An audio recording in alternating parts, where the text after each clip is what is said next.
What's up, guys? Just finished not too long ago watching the main event of UFC 264, the trilogy fight between Dustin Poirier and Conor McGregor. Man, mixed feelings on it. I hated the way he ended. It's just too many of those freakish um, ankle breaks and leg breaks, and I hate it when that happens. No matter who the fighter is, because um, that means career ruining moments. So I just hate it. I hate it when the fighters get hurt like that.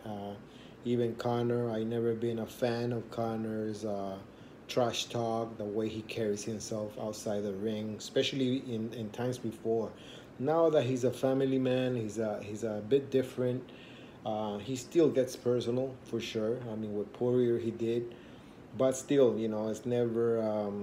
I never wish him harm, or I'm not gonna celebrate the fact that he broke his ankle.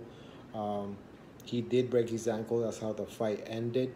Um, in the first round, it was very competitive. I thought that Conor McGregor was in the fight. He came with a good game plan.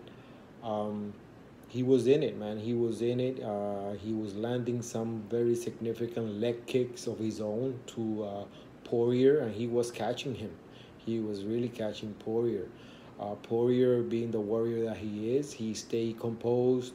Um, he was taking them, but he was in the fight all the time, biding his time. Um, they exchanged shots, and Conor landed some, and Poirier landed some. Uh,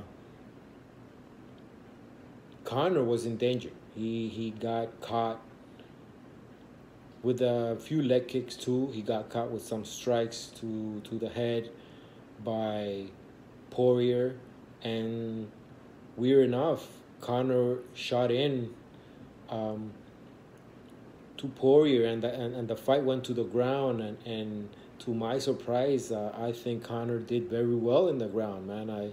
He avoided damage. He was smart to take it to the ground. I think a lot of people say, "Oh, he was talking shit and about shooting in, the first one to shoot in." But at the end of the day, when the fight is happening, you do what you have to do to not lose that fight, to win. It was a very high stakes fight. It's a trilogy fight, and Conor shot in, and it went to the ground, and it wasn't that good for Conor. Poirier ended up on top. That said, Conor was able to catch Poirier with a guillotine that was very, very tight, man. That guillotine was a very sweet guillotine, and Poirier was caught. It didn't look like it at the beginning. I was looking very close. It didn't look like it, but he was caught, and it was tight. It was deep, and Poirier had to do some very, very, you know, um, quick maneuvers, desperate maneuvers, where he had to stand on his head. He climbed the fence with his feet. Uh, he was literally standing on his head to avoid that submission. And Conor had him. Conor had him. A lot of people are gonna forget about it. I think I don't forget about it. I thought that submission. Let's not overlook it. And also, there was a lot of ground and pound. After that, when the guillotine didn't work, Poirier was doing a lot of ground and pound. He was on top of Conor for most of the round, I think, and he was ground and pounding.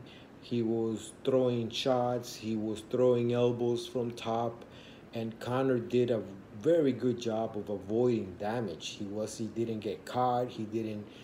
Um, he kept Poirier in his guard. He pushed him with his legs.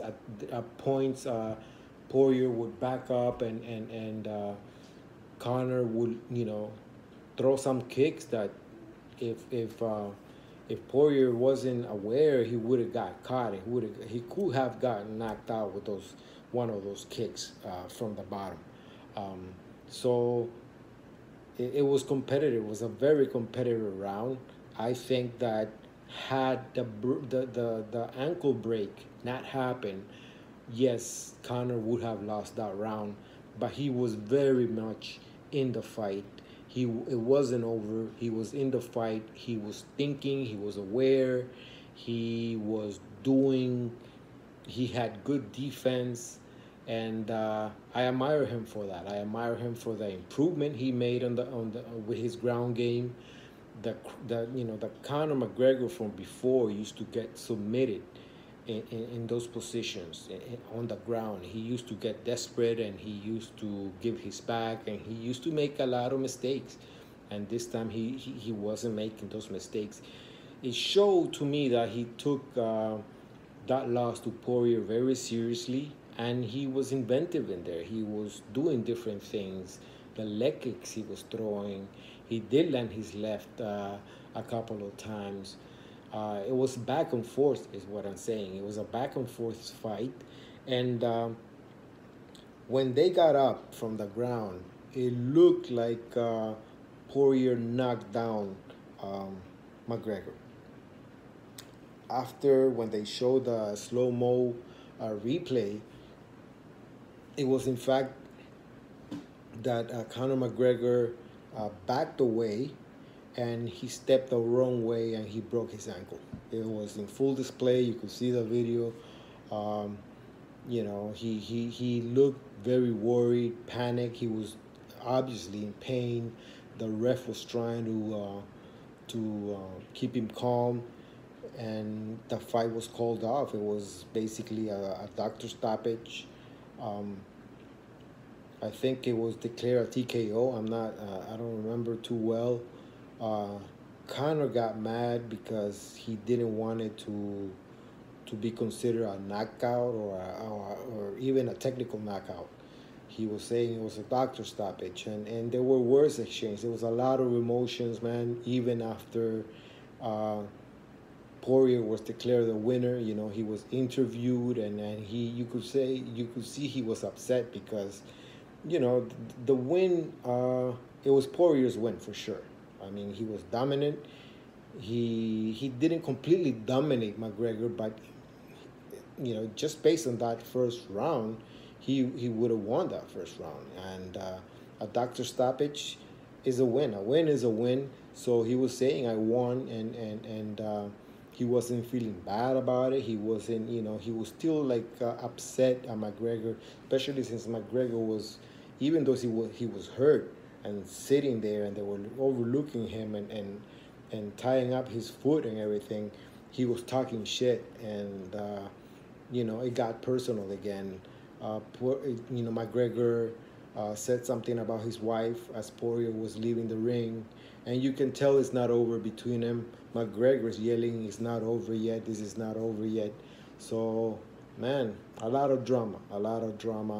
I hated the way the fight ended.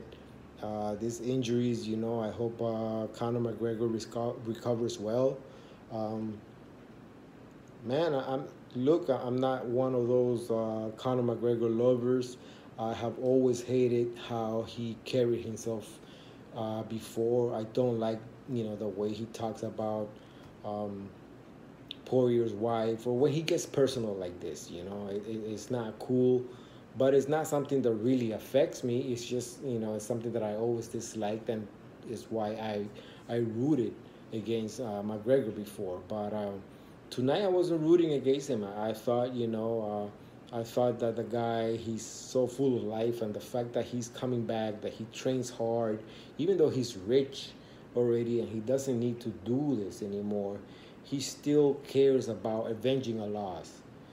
He still cares about fighting and performing and winning, and his full life, he has that fighter spirit, and that kind of got to me, man. I like it. I like the fact that he doesn't stay down. He was trying to avenge that loss, and I think it was a great fight. I do think it's not over yet. I think these two are gonna meet up again. Who knows what the future holds? I just hope that uh, Conor McGregor recovers well, and I don't know if they fight each other again. I'm thinking Poirier's not gonna go for another fight.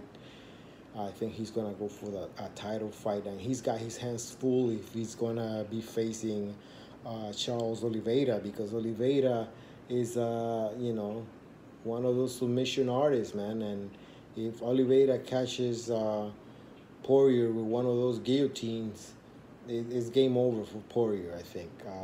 And Oliveira's on a roll, and I think that's the fight that's coming up next. I think Poirier is going to go for a title shot. He's going to go for that fight.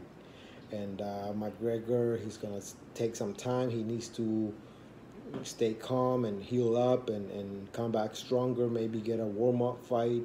He needs a win for sure. And yeah, great fight, great main event. Those are my thoughts. I just finished watching it not too long ago. So thanks, guys, for listening to me. Let me know what you guys thought of the fight.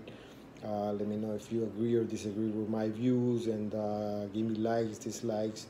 Thank you guys for subscribing to my channel. I've seen more subscribers to my channel. I love that. And I love talking MMA. I love the sport. So thanks for listening to me. All right, till the next one. Peace.